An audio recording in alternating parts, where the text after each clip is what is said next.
Assalamualaikum warahmatullahi wabarakatuh. Selamat pagi, selamat siang, selamat malam, selamat sore ya bagi semua teman-teman yang membuka dan menonton channel YouTube saya.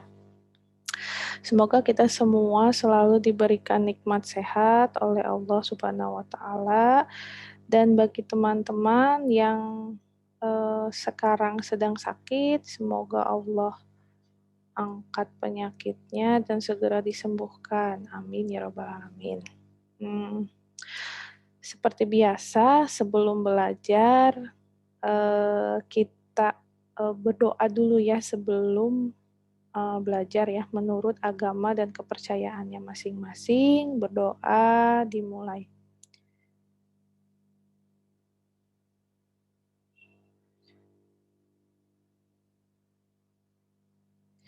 Ya, berdoa dicukupkan.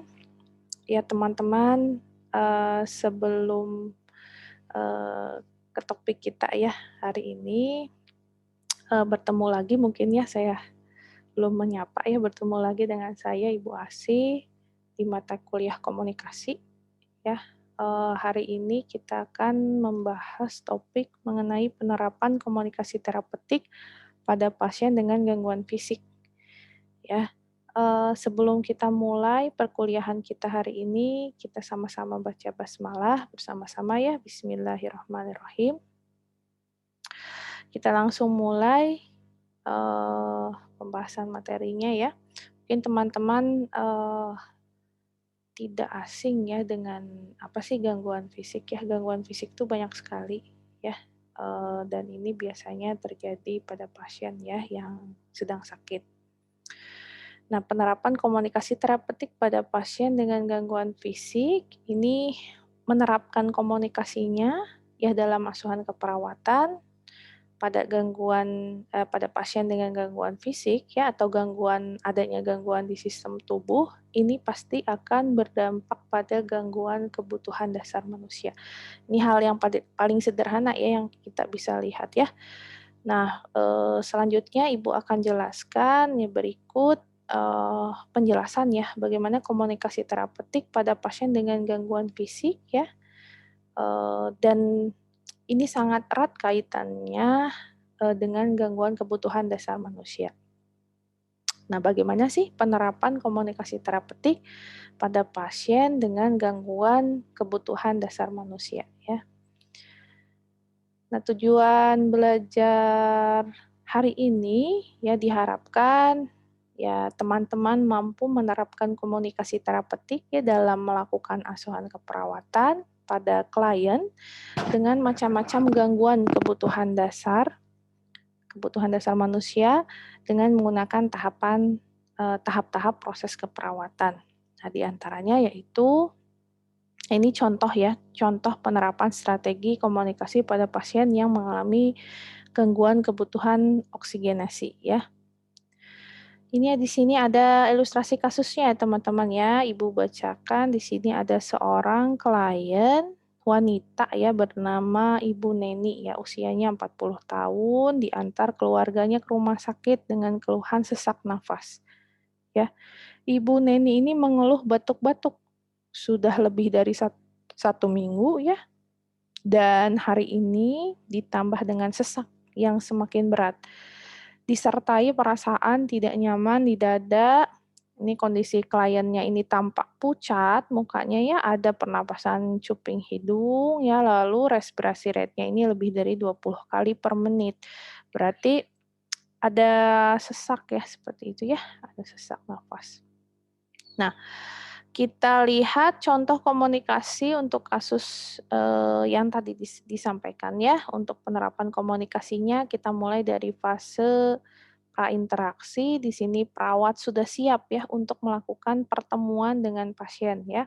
Data awalnya sudah didapatkan dan kekuatan dan kelemahan diri perawat juga sudah diidentifikasi ya.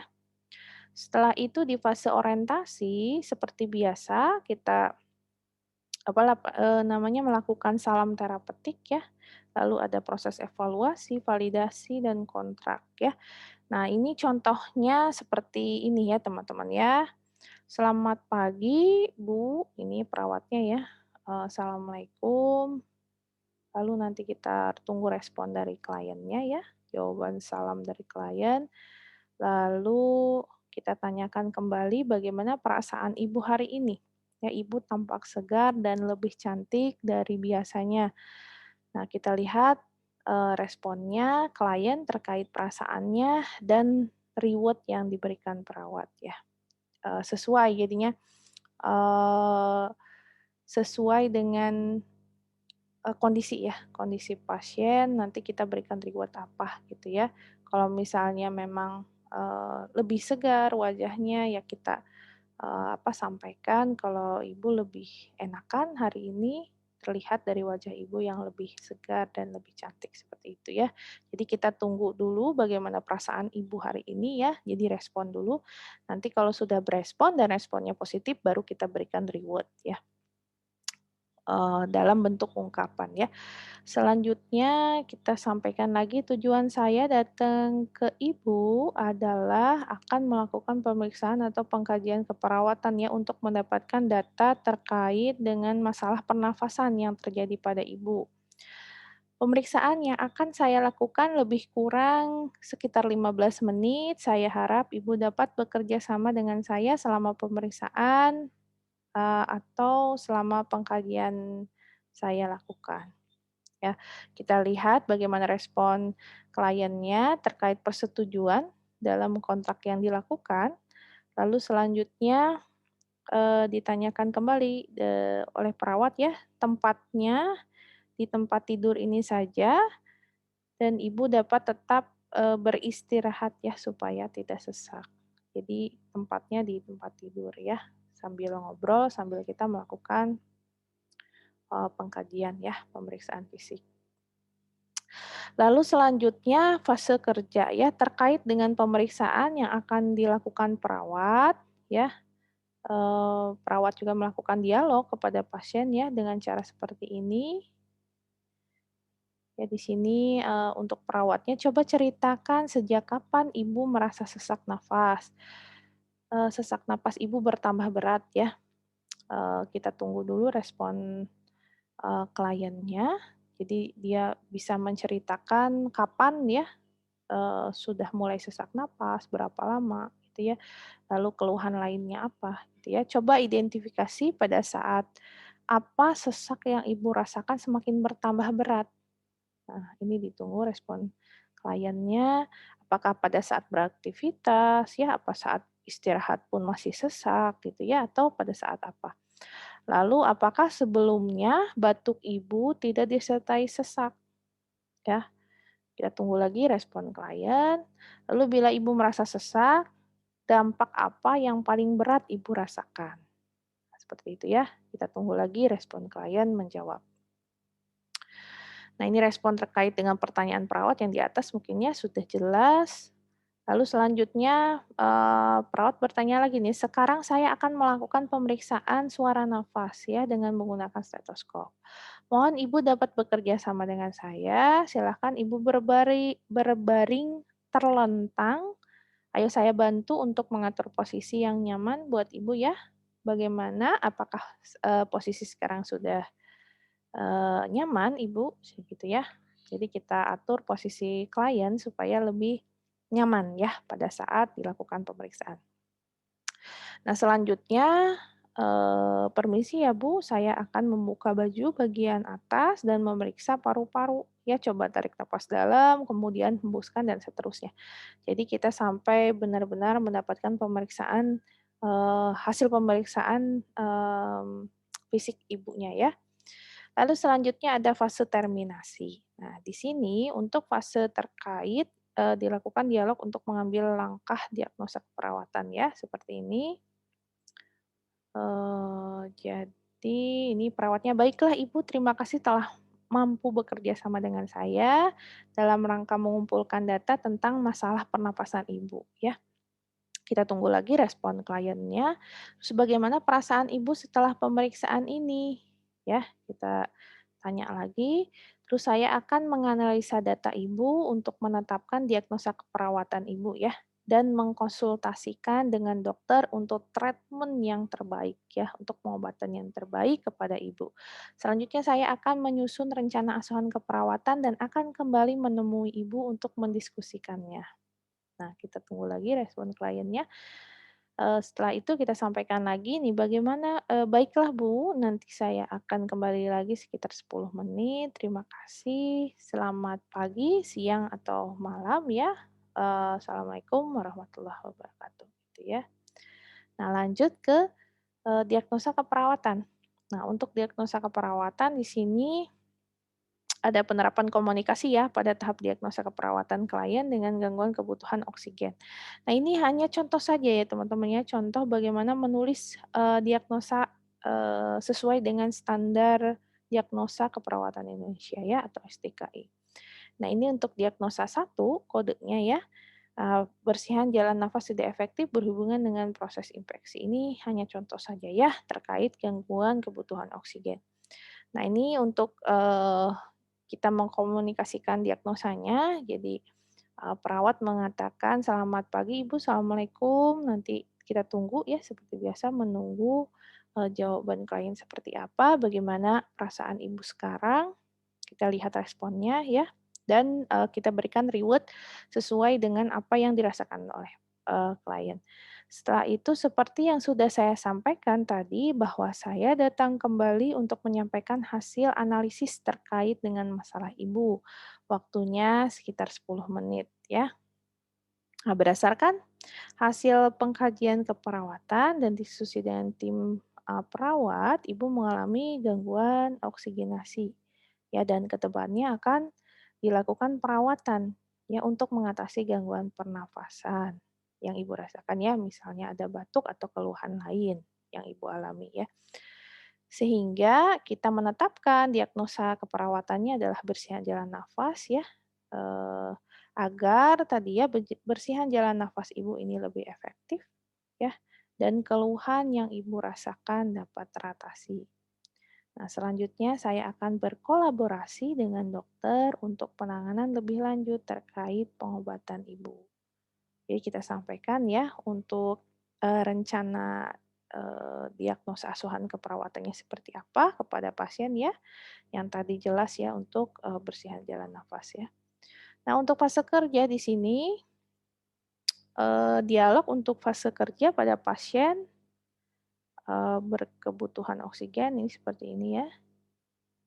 Nah, berdasarkan hasil pemeriksaan Ibu mengalami gangguan kebutuhan oksigen ya, pada proses difusi. Ya ini setelah konsultasi dengan dokter ya. Berdasarkan hasil konsultasi dengan dokter, Ibu menderita radang paru-paru yang cukup lama sehingga mengganggu proses oksigenasi di paru-paru Ibu. Nah, ini kita tunggu responnya, apakah memang ada yang kurang jelas yang harus, yang mau ditanyakan oleh pasien ya.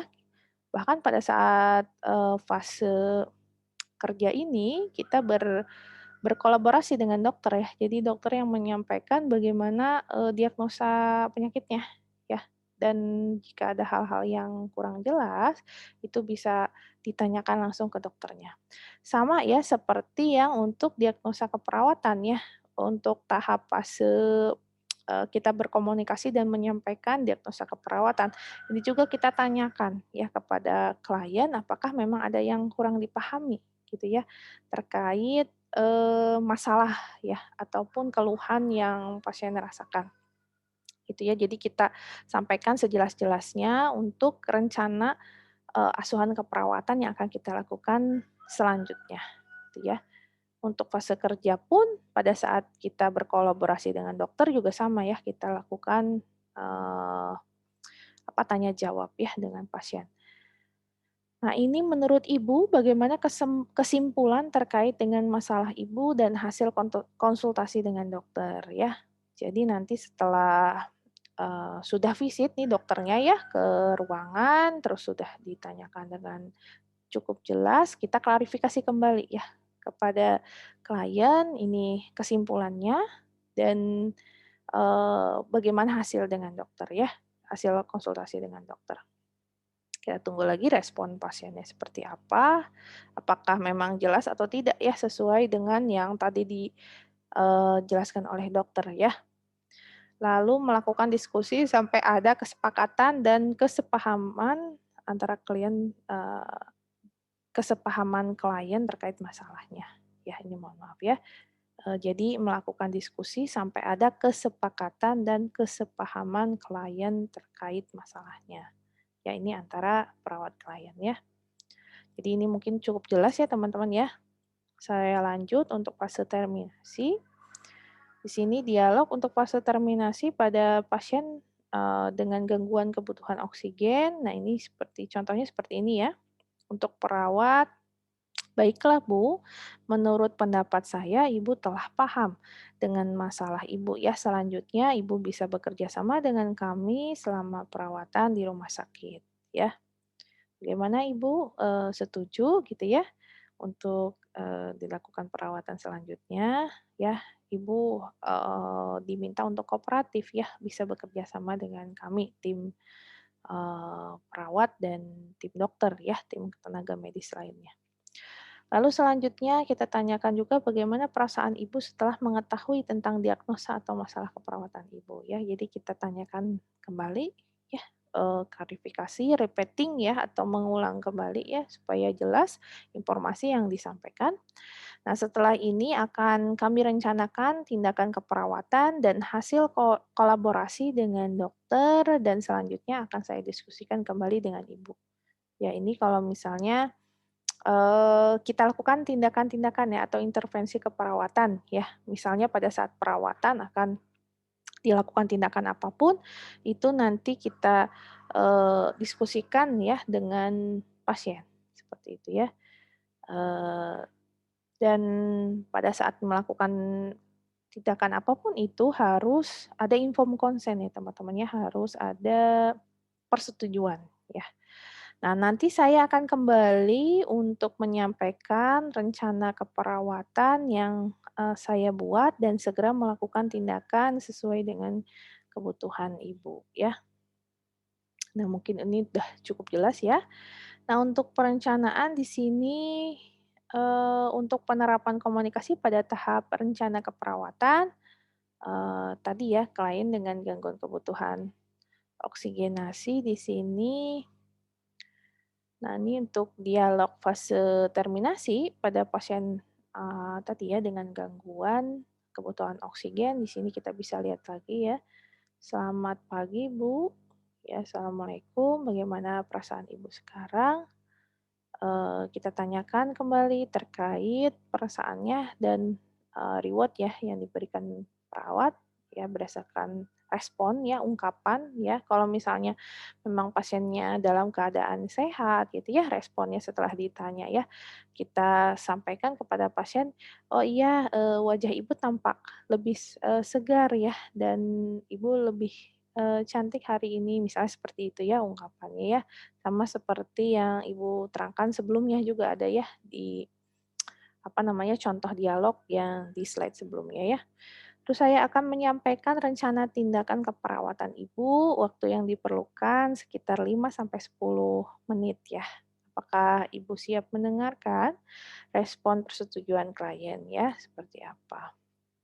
Nah, ini dari contoh pelaksanaan komunikasi di atas dapat kita ketahui bahwa pada tiap tahap proses keperawatan, pada saat perawat melakukan tindakan untuk mengatasi masalah klien, untuk memenuhi kebutuhan dasarnya, pasti selalu melibatkan fase-fase yang berhubungan dengan komunikasi terapeutik ya, yaitu diantaranya ada fase orientasi, ini mungkin sudah jelas ya, sudah Ibu sampaikan di pertemuan sebelumnya ya.